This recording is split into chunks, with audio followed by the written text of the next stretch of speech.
Ideally, the teacher is able to provide genuine and legitimate positive feedback to students consistently throughout the lesson. But consider that the more opportunities students have to engage in some way during instruction, the more opportunities there will be to provide that feedback. Still, just having opportunities to respond does not mean that students will be successful. Effective instruction uses prompts to facilitate high levels of successful engagement, providing opportunities for very high levels of positive feedback to students. There is perhaps no greater predictor of student success than the degree to which they are engaged with the instruction that is delivered by the teacher. Like other components, student engagement is the teacher's responsibility. It's sometimes hard to tell if students are engaged when all they're asked to do is to sit and listen, or what we call passive engagement. Similarly, if there's no clear direction for students, they may be active, but their engagement is not necessarily with the lesson content. Teachers can enhance active engagement in the lesson content by providing exciting and relevant instruction and by providing a variety of opportunities for students to respond. These are sometimes referred to as opportunities to respond and include anything that makes the student think about and respond in some way related to the lesson content. Asking a group for a raised hand if they agree with a premise is a simple example of a group OTR. But the teacher could also ask students to share with a peer, draw a picture and hold it up, put their finger on a picture in the book, hold up a colored card to indicate a choice, give a thumbs up to indicate agreement, or even consider a solution to a problem and hold it in their head. The key is in getting the students to actively process lesson components on a frequent basis. Evidence shows that higher levels of teacher-generated opportunities to respond are associated with higher levels of active engagement and lower levels of disruption in classrooms across all students. As a general rule of thumb, students should have at least 3 opportunities per minute during instruction to respond to a teacher prompt. Here are a number of ways that opportunities to respond might be delivered. We're going to talk about good deeds and beads. And I'm going to ask you, what's your favorite colored bead? Is it green or orange? Can you point and tell me, please? Is that green? Awesome, good job. Okay, so everybody knows what they're supposed to be doing, right? Everybody has something they should be doing? Okay, I'm just going to come around and check on you, okay?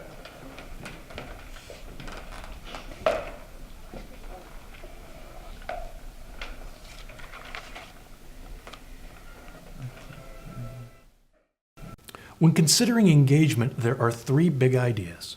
First, we know that when students are interested and actively involved in the content, their achievement will be higher. Second, teachers can create opportunities for student engagement in a variety of creative ways. Third, teachers should strive to provide students with at least 3 opportunities to respond per minute during instruction, using both group and individual opportunities.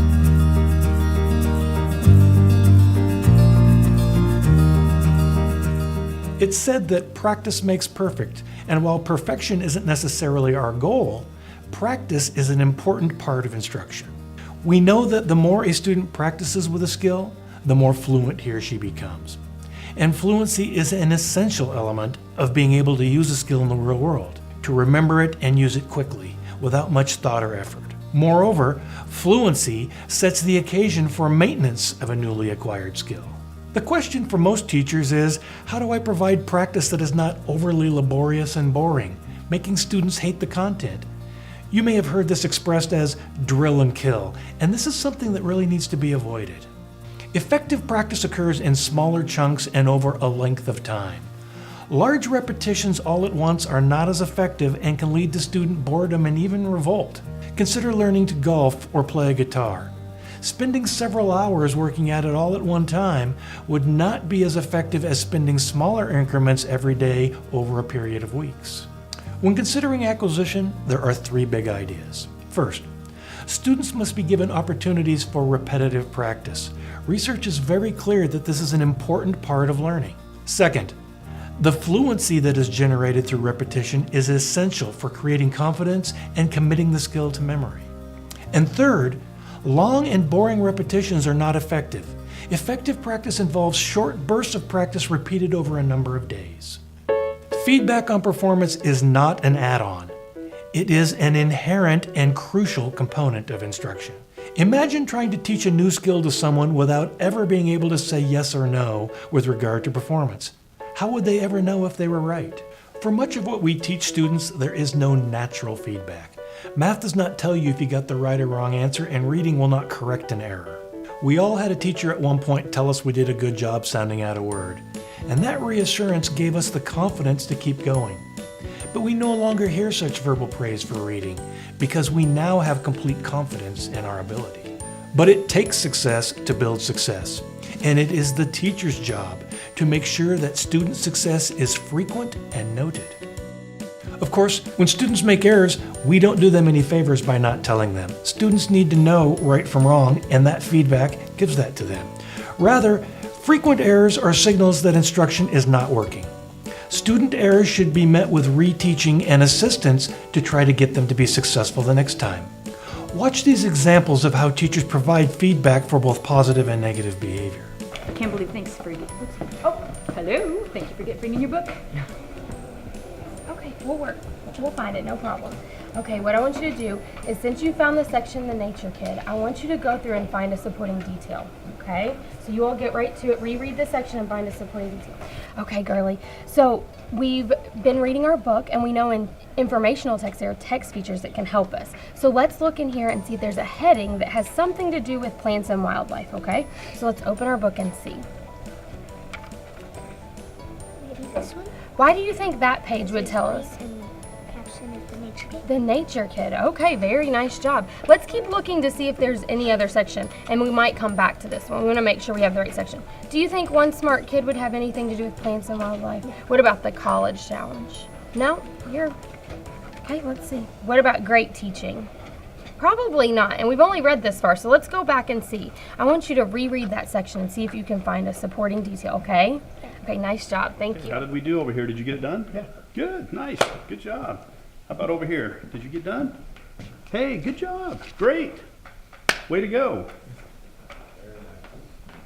All right, everyone, please open your textbooks to page 200 and point to the bold word.